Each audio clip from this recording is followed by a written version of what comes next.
Frères de la télévision de l'Espérance, sœurs, la grâce et la paix du cœur vous sont donnés de la part de votre Dieu, de mon Dieu et de Jésus-Christ, notre unique Sauveur. Amen. La Bible déclare que Dieu n'est pas loin de nous, mais ce sont nos fautes qui nous cachent sa face. C'est pourquoi, frères, je vous invite à entrer en vous-même et que, devant ce Dieu trois fois saint, nous confessons nos manquements au Seigneur. Dans ma misère et mes péchés, ô mon Sauveur, tu m'as cherché tel que je suis. Je viens à toi, Seigneur, accepte-moi.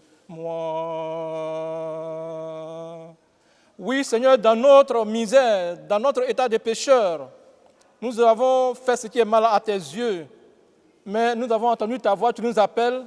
Tel que nous sommes, ce matin, nous nous présentons à toi et accorde-nous tes grâces. Accorde-nous, Seigneur, tes pardons, de sorte que cette séance de prière que nous élevons devant toi nous soit favorable. Par Jésus-Christ, notre Seigneur. Amen. Frères, ce matin, pour notre exhortation, nous allons lire dans l'évangile de Jean, chapitre 16, les versets 1 et les versets 33. Nous lisons. « Je vous ai dit cela afin que vous ne trébuchiez pas. » Et le verset 33 dit « Je vous ai dit ces choses afin que vous ayez la paix en moi. Vous aurez des tribulations dans le monde, mais prenez courage, j'ai vaincu le monde. » Parole du Seigneur. Amen. Frères, ce matin, le thème sur lequel je voudrais que nous nous entretenons est le suivant. Certitude et consolation. Oui, c'est lorsque quelqu'un est sûr d'une chose qu'il peut s'appuyer sur cette chose et donner un sens à sa vie. Jean chapitre 16, versets 1 et 33. Les derniers développements des événements qui secouent notre monde nous traumatisent et suscitent la peur d'un lendemain incertain. Inondations par-ci, guerre par-là, crise sanitaire et économique, cataclysme écologique, immigration périlleuse, terrorisme à grande échelle. La liste, frères, est longue. Tous ces événements attristent et emportent la vie humaine. Où trouver le vrai bonheur et la quiétude du cœur? Je vous ai dit ces choses, nous dit le Seigneur, afin qu'elles ne soient pas pour vous une occasion de chute. Prenez courage, j'ai vaincu le monde. Mais vous aurez des tribulations, dit le Seigneur. Examinons, frères et sœurs, ces deux versets de Jean chapitre 16, versets 1 et 33, pour retirer quelques leçons par rapport à ce que nous connaissons comme actualité et nous conformer à ça. Ces paroles ne sont pas de Jean.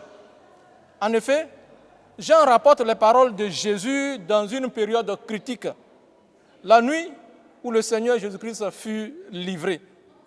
Le Seigneur Jésus, qui savait que le temps était venu d'accomplir l'acte suprême dans le plan du salut, va organiser un entretien intime dans la nuit où il fut livré avec les disciples. Au cours de cet entretien, il va parler à ses disciples de la haine du monde, des difficultés et des luttes qu'ils vont faire face dans leur vocation. Et en diverses occasions, le Seigneur ne leur a pas caché des vérités sur l'avenir du monde et des grands bouleversements qui vont marquer l'histoire de toute l'humanité. Les disciples sont donc exhortés à garder en mémoire les paroles de leur Seigneur et à s'y appuyer là-dessus quand des signes évidents de tout ce que le Seigneur a dit se seraient signalés. Le Seigneur Jésus-Christ a été aussi clair. Vous aurez des tribulations dans le monde. En d'autres passages, il est allé plus loin en décrivant dans les moindres détails les détails des fléaux qui marqueront le temps.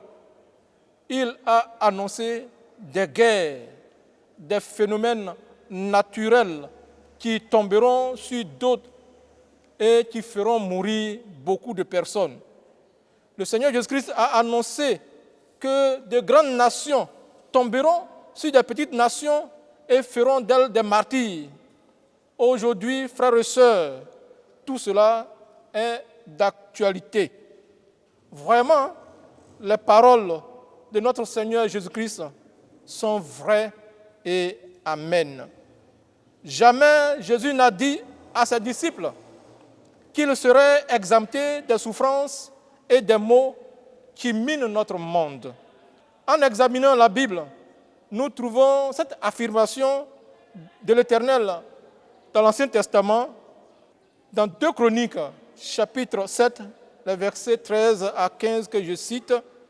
Quand je fermerai le ciel et qu'il n'y aura pas de pluie, quand j'ordonnerai aux sauterelles de consumer le pays, quand j'enverrai la peste parmi mon peuple, si mon peuple sur qui est invoqué mon nom s'humilie et prie et cherche ma face, et s'il se détourne de ses mauvaises voies, je l'exaucerai des cieux et je lui pardonnerai son péché et je guérirai son pays.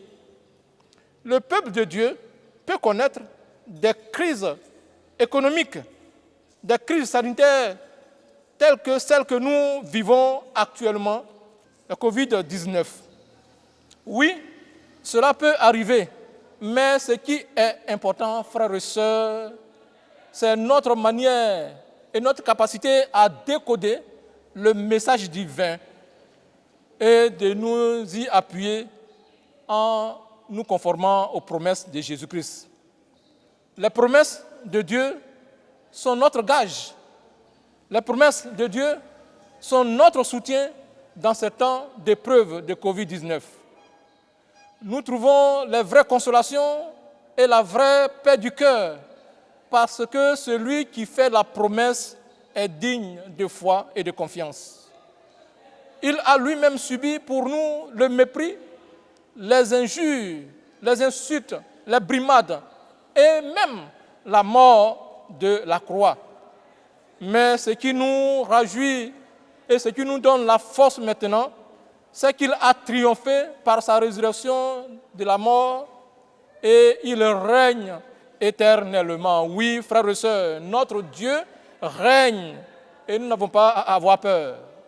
Mon frère, ma sœur, où que tu sois, toi qui m'écoutes ce matin, je te dis que cette pandémie va prendre fin et certainement elle prendra fin. Cette pandémie ne sera pas la fin du monde, elle prendra certainement fin. Alors, je t'encourage à te fortifier, à prendre courage. Toi qui me regardes, tu m'entends, sache que tu n'es pas seul dans ta situation. Ton Dieu et mon Dieu nous a mis à cœur de prier pour toi. Tu as perdu certainement ton emploi. Tu es peut-être atteint de Covid-19. Ta maison a été certainement détruite. Sache que tu n'es pas seul. Regarde pour toi, toute l'Église du Seigneur Jésus-Christ prie. Je vous ai dit ces choses afin qu'elles ne soient pas pour vous une occasion de chute. Je vous ai dit ces choses afin que vous ayez la paix en moi. Vous aurez des tribulations dans le monde, mais prenez courage, j'ai vaincu le monde. Frère, pour finir, je vais te poser une toute petite question. Quelle est ton unique assurance dans la vie comme dans la mort? Je veux, frère, t'aider. Je veux que tu saches aujourd'hui même que dans la vie comme dans la mort, tu appartiens corps et âme, non pas à toi-même, mais à Jésus-Christ, notre Seigneur et notre fidèle Sauveur. Par son sang, il a totalement payé pour tes péchés et pour mes péchés et nous a délivrés de toute puissance du diable. Il te garde si bien qu'il ne tombe un seul cheveu de ta tête sans sa volonté, et toutes ces choses que tu vis doivent concourir à ton salut. Sois sans crainte, accroche-toi aux promesses de Jésus-Christ qui nous rassure de sa présence. Je vous ai dit ces choses afin qu'elles ne soient pas pour vous une occasion de chute. Je vous ai dit ces choses afin que vous ayez la paix en moi. Vous aurez des tribulations dans le monde, mais prenez courage, j'ai vaincu le monde. Que le Dieu de paix et de toute consolation garde ton cœur et ta pensée en Jésus-Christ, te couvre de son ombre. Amen. Frère, je t'invite pour la méditation à chanter ce cantique de gloire à Dieu numéro 50 avec moi. Quand le vol de la tempête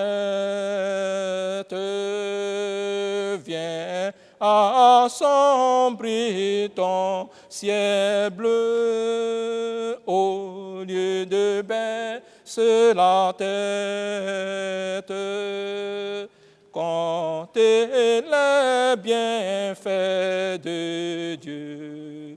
Comptez les bienfaits de Dieu, mets les tours devant tes yeux. Tu verras en adorant combien le nom en est grand. Oui, frères et sœurs, dans ces épreuves, dans ces moments difficiles de Covid-19, comptons les bienfaits de Dieu.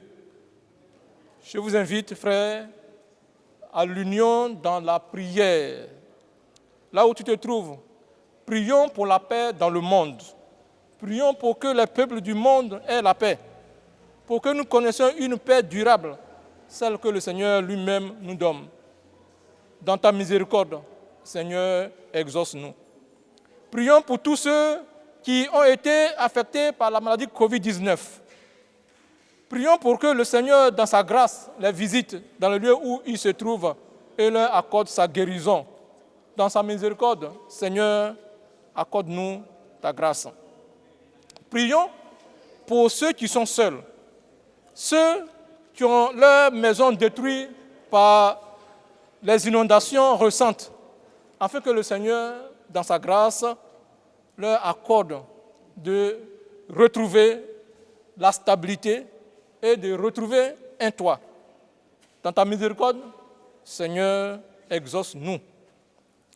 Prions pour nos frères élèves qui ont fini l'examen du CPE et pour ceux qui vont certainement affronter l'examen de BEPC, du bac et des autres examens, de sorte que Dieu, dans sa grâce, leur accorde assez d'intelligence et qu'ils soient admis.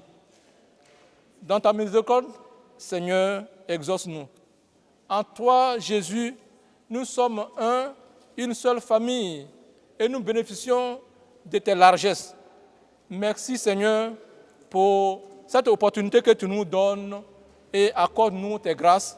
Souviens-toi que nous sommes faits de la poussière de la terre et éloigne de la terre les pandémies que nous connaissons. Frère, que l'Éternel te bénisse et qu'il te garde. Que l'Éternel fasse lui sa face sur toi et t'accorde sa grâce. Que l'Éternel tourne sa face vers toi et qu'il te donne la paix. Au nom de Jésus, Amen.